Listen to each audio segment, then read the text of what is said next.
दोस्तों, स्वागत है आपके अपने YouTube channel math with an. आज इस वीडियो में हम लोग क्लास 12 के चैप्टर नंबर 4, जिसका नाम क्या है आप लोग जानते ही हैं। नाम है अर्ध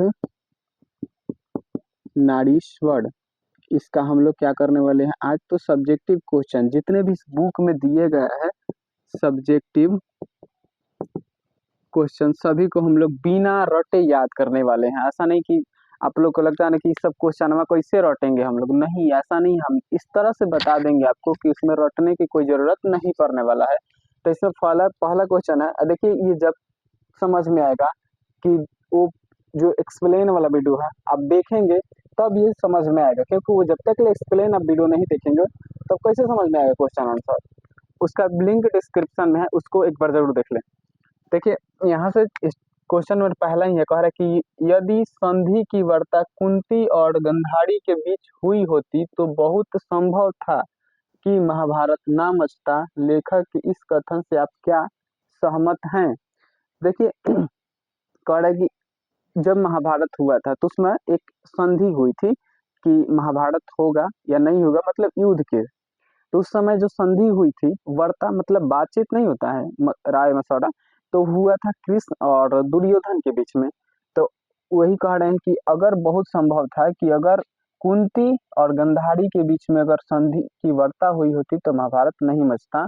कैसे कि महिलाएं जो है बहुत ही सहज ढंग से बात करती है, नरम दल की तरह बात करती है।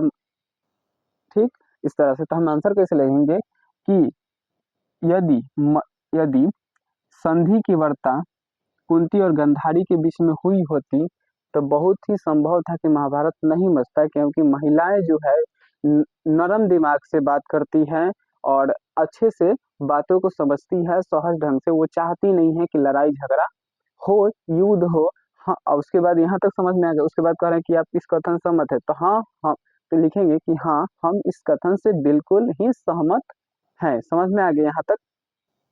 लेकिन आप लोग कहेंगे कि महिलाएं सहज ढंग से महिला लड़ाई झगड़ा नहीं करवाती है, लेकिन ये उस समय की बात हो रही महाभारत के समय में, लेकिन आज तो उल्टे हो रहा है, वही मार करा रही है। ठीक, यहाँ तक पहला क्वेश्चन आपको रियल में समझ में आया होगा। इसी में दूसरा क्वेश्चन है कि अर्धनारीश्वर की कल्पना क्यों की गई होगी। आज इसकी क्या सार्थकता है। तो अर्धनारीश्वर की कल्पना इसलिए की गई होगी, आंसर कैसे लिखेंगे कि अर्धनारीश्वर की कल्पना इसलिए की गई होगी कि नारी और नर एक समान होता है। जो नारी कर सकता है कर सकती है वह नर कर सकता है, जो नर कर सकता है वह नारी कर सकती है। और उसके बाद इसी में क्वेश्चन है कि आज इसकी क्या सार्थकता है, और कह रहा है कि आज इसका कोई भी रूप देखने को नहीं मिलता है कि आज इस दुनिया मतलब आज के समय में नारी और नर को अलग अलग बांट दिया गया, यही इसका सार्थकता है क्या। और अर्धनारीश्वर कल्पना इसलिए किया गया है क्योंकि नारी और नर का एक समान है और आज के समय में नर और नारी को अलग अलग बांट दिया गया है। क्वेश्चन समझ में आ गया होगा। ठीक, दो गो क्वेश्चन क्लियर समझ में आ गया। इसी में तीसरा क्वेश्चन है कि तीसरा नंबर, रविंद्रनाथ प्रसाद और प्रेमचंद के चिंतन से दिनकर क्यों असंतुष्ट हैं। तो देखिए ये तीनों का है, एगो राइटर है लोग और काव्य रचना करते हैं, गीतकार रचना करते हैं। तो कहता है कि यही कहेंगे कि रविंद्रनाथ प्रसाद और प्रेमचंद के चिंतन से दिनकर इसलिए असंतुष्ट हैं क्योंकि ये अपने काव्यों में या फिर अपने चिंतनों में नारी और नर को अलग अलग बांट दिया है। क्या इनके चिंतनों से दिनकर इसलिए असंतुष्ट हैं क्योंकि अपने चिंतनों में नर और नारी को का अलग अलग बांट दिए हैं। इतना समझ में आ गया आपको, अलग अलग बांट दिए हैं। उसके बाद इसी में चौथा नंबर क्वेश्चन है करके प्रवृत्ति मार्ग और निवृत्ति मार्ग। निवृत्ति मार्ग क्या है। ठीक, देखिए प्रवृत्ति मार्ग मतलब वो होता है, यहाँ पे आंसर क्या लिखें। प्रवृत्ति का मतलब ये होता है कि जो शादी, जो मान लीजिए जो कोई आदमी है वो शादी कर लिया और अपने पति सॉरी पत्नी बेटा बेटी परिवार के साथ अपने घर में रह रहा है, तो वो क्या है, निवृत्ति मार्ग है।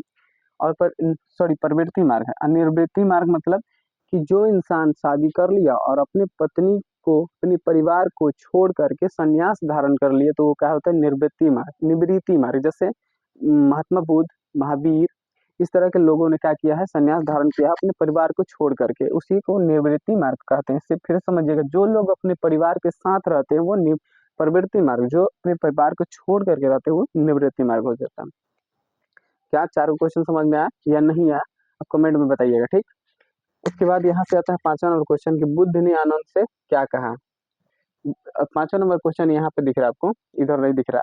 देखिए 5वां नंबर क्वेश्चन में यही है कि कह रहा है कि बुद्ध जो थे वो अपने एगो शिष्य थे, उनका कौन, आनंद, तो उससे क्या कहे थे, ये कहे थे कि आनंद, मैंने जो धर्म चलाया था, मैंने धर्म चलाने का मतलब क्या, मैंने बौद्ध धर्म को जो चलाया था वो 5 सहस्त्र सालों तक ले चलता, यानी कि 5,000 सालों तक ले चलता, लेकिन ये अब धर्म 500 साल तक चलेगा, क्योंकि मैंने महिलाओं को भिक्षुनी होने का अधिकार दिया है।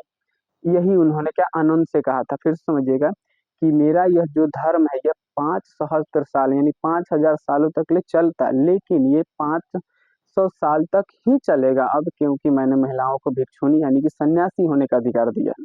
क्लियर, 5वां क्वेश्चन समझ में आ गया होगा।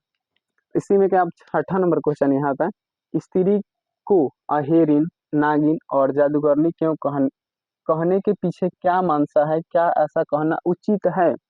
जैसे यही कह रहा है कि स्त्री को अहेरिन, नागिन, जादूगरनी कहने के पीछे क्या मानसा है, तो इसे लिखेंगे कि अहेरिन को स्त्री, सॉरी माफ कीजिएगा, स्त्री को अहेरिन, नागिनी, जादूगरनी कहने का मानसा यह है कि पुरुष जो लोग हैं अपने अंदर की कमजोरी छुपाने के लिए ये उपेक्षा मतलब स्त्री को एक क्या नाम देते हैं कि ये स्त्री क्या है, नागिन है, जादूगरनी है। अब गांव में सुनेंगे महिला का डाइन है जो जादू टोना करती है, ठीक।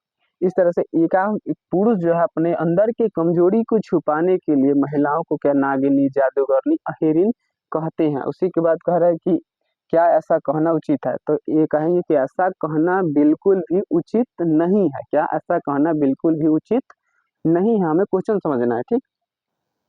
7 नंबर क्वेश्चन है यहाँ से कि नारी की पराधीनता कब से शुरू हुई।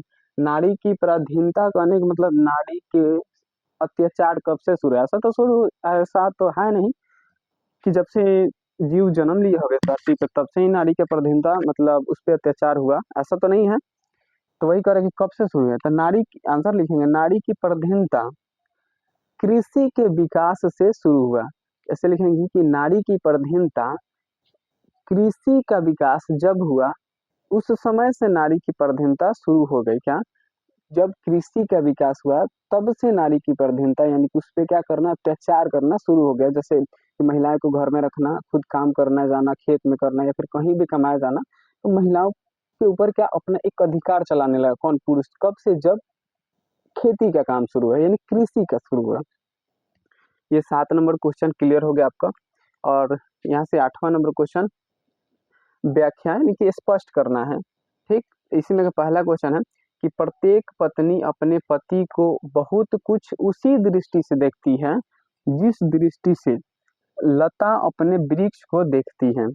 लता मतलब समझते हैं आप लोग, अपने घर में लौका, कोहड़ा, तरोई देखते हैं ना कि एकदम लतर की तरह एकदम लतर की तरह ऊपर चढ़ते जाता है एक वृक्ष की सहारा लेते हुए, ऐसे उसमें हम लोग खामा गाड़ देते हैं तो उस पर चढ़ते हुए पड़ जाता है। उसी तरह इसका मतलब यही से लिखेंगे, इसका मतलब लिखना इस लाइन का यही होता है स्पष्ट करना। तो लिखेंगे कि ये प्रस्तुत पंक्ति रामधारी सिंह दिनकर द्वारा रचित पाठ और धनारीश्वर से लिया गया है। इस पंक्ति के माध्यम से कवि कहना चाहते हैं कि हर एक पत्नी अपने पति को उसी दृष्टि से देखती है जिस दृष्टि से लता अपने वृक्ष को देखती है, ठीक।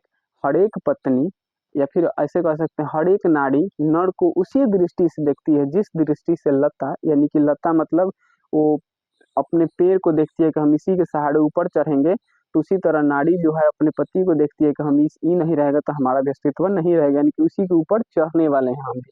यही समझ में आ गया यहाँ तक कि हम प्रत्येक पत्नी अपने पति को उसी दृष्टि से देखती है जिस दृष्टि से लता अपने वृक्ष को देखता है। लेकिन शुरुआत में वो लाइन लिखना जरूरी होता है कि प्रस्तुत पंक्ति और रामधारी सिंह दिनकर द्वारा रचित पाठ अर्धनारीश्वर से लिया गया है, ठीक। वो लिखना बहुत जरूरी होता है, तभी नंबर अच्छा खासा बनता है, वो शुरुआत में लिखना पड़ता है जब भी आपका सप्रसंग व्याख्या करने का मतलब क्वेश्चन है। उसके बाद इसी में 6 नंबर क्वेश्चन है कि जिस पुरुष में नारीत्व नहीं, क्या, जिस पुरुष में नारीत्व नहीं वह अपूर्ण है।